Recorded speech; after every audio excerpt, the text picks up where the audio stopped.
Come unto me, all ye that labor and are heavy laden, and I will give you rest.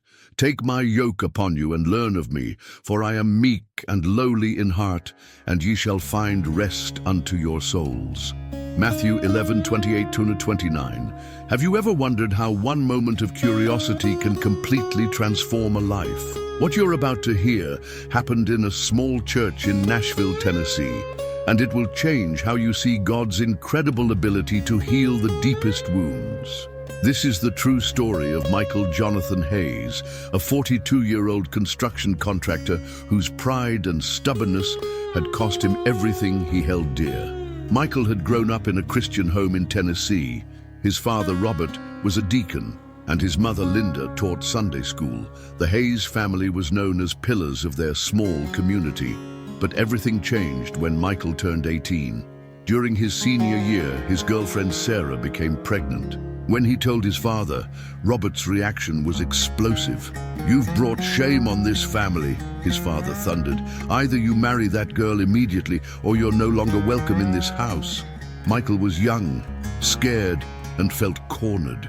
Instead of facing the situation, he made a choice that would haunt him for decades. He ran. He left Tennessee that night, abandoning Sarah, their unborn child, and his entire family. For 24 years, Michael built a successful construction business in Nashville, but he built walls around his heart even higher. He refused calls from his family, returned letters unopened, and convinced himself they were better off without him.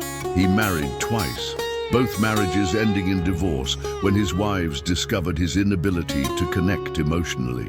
"It was like trying to love a stone wall," his second wife said. Michael became wealthy, but increasingly isolated.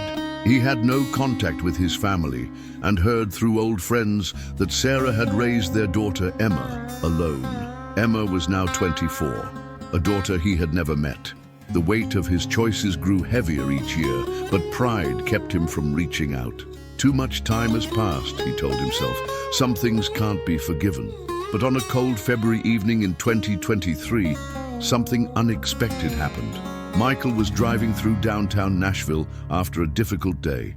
A project had fallen through. He was facing a lawsuit, and loneliness was crushing him. As he sat in traffic, he found himself staring at a small brick church with warm lights glowing through stained glass windows. First Baptist Church had a simple sign: "All are welcome here."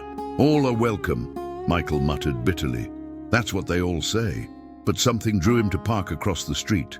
He told himself he was just curious. It had been decades since he'd been inside a church. The Wednesday night service was in progress as Michael quietly slipped through the back doors. Maybe 40 people filled the sanctuary. He sat in the last pew, planning to leave soon. The pastor was teaching from Luke about the prodigal son. Michael shifted uncomfortably. Of all topics, this felt like a cosmic joke.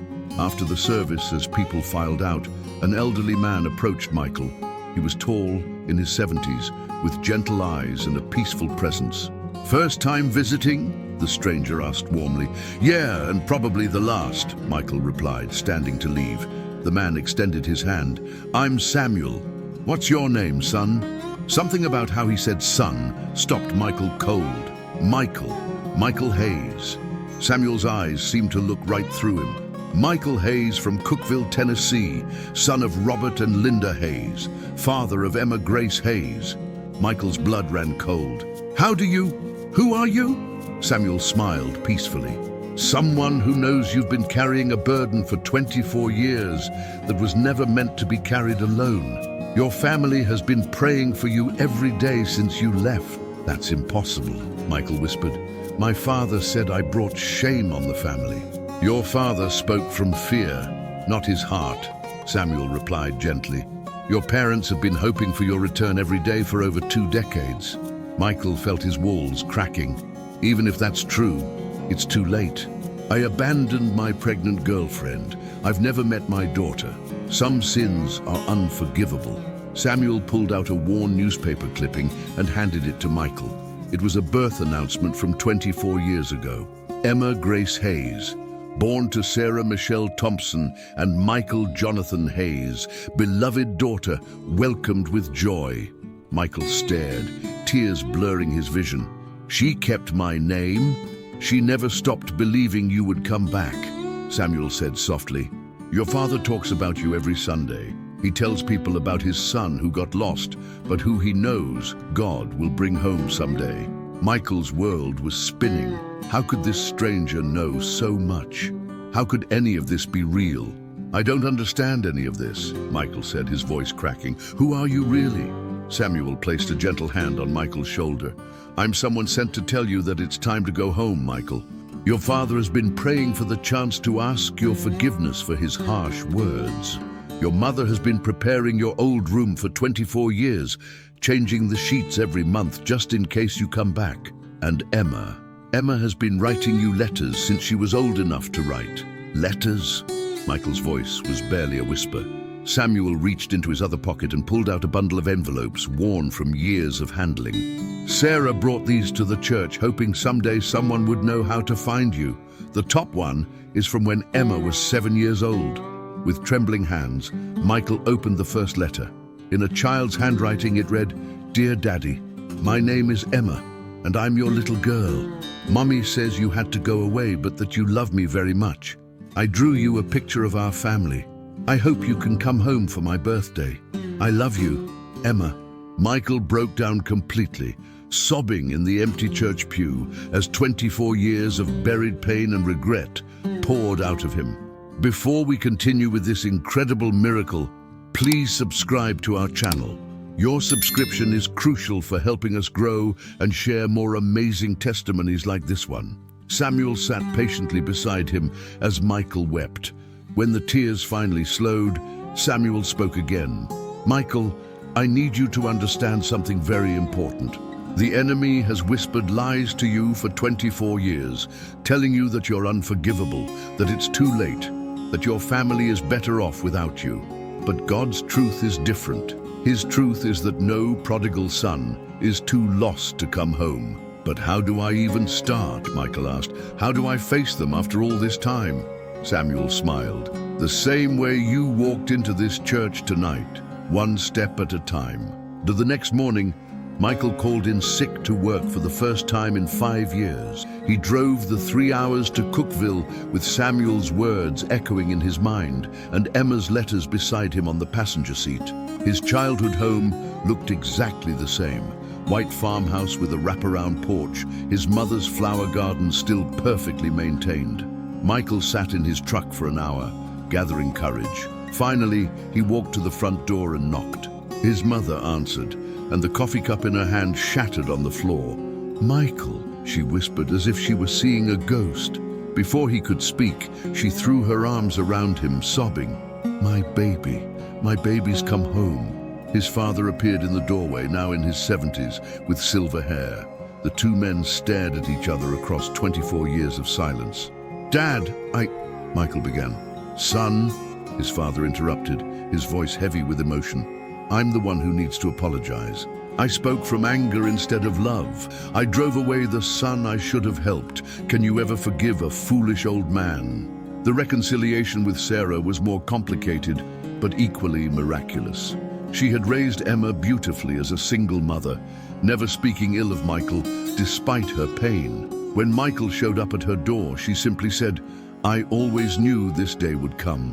Emma, now 24 and working as a teacher, was initially angry and hesitant. But as they talked through tears and 24 years of missed moments, she began to see not the father who abandoned her, but a broken man who had been running from his mistakes. "I used to dream about this moment," Emma told him. "I imagined being angry, screaming at you, making you hurt like I hurt, but looking at you now, I can see you've been hurting this whole time too." Michael spent the next year traveling between Nashville and Cookville, rebuilding relationships that should never have been broken. He walked Emma down the aisle at her wedding 6 months later. He held his grandson for the first time when Emma had her first child. His parents, now in their 70s, got to spend their remaining years with their eldest son back in their lives. His siblings, who had spent decades missing their big brother, welcomed him back with open hearts. 3 years later, every Wednesday night, Michael Hayes sits in the third pew of First Baptist Church of Nashville, where his life was transformed. He leads a support group for men dealing with family estrangement, sharing his story of redemption with others who have run from their mistakes. I spent 24 years believing the lie that some things can't be forgiven, he tells his group. But God specializes in impossible reconciliations. Michael never saw Samuel again after that first night. The church has no record of anyone by that name being a member. Pastor Williams says he's never heard of him, but Michael keeps a framed copy of that first letter from Emma on his desk at work, with a small note that simply says, "Thank you, Samuel, I made it home."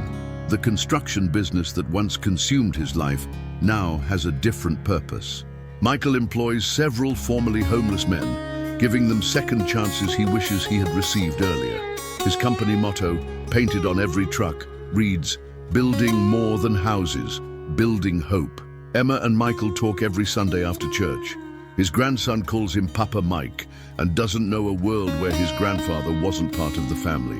Sarah remarried a wonderful man who has fully embraced Michael as part of their extended family. "The most amazing thing," Emma told a friend, "is that it's like he was never gone. God filled in all the broken places so perfectly that our family is actually stronger now than it was before." Michael's father lived 2 more years after their reconciliation, spending his final months telling everyone about the miracle of his son's return. His last words to Michael were, "I'm proud of you, son. I've always been proud of you." Has this story touched your heart? Like this video if you believe in the power of forgiveness and second chances. Share this testimony with someone who needs to know it's never too late to come home. Comment below. Is there a relationship in your life that needs healing? What step will you take today?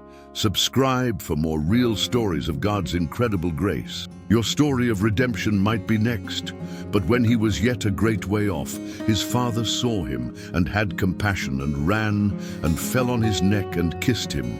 Luke 15:20.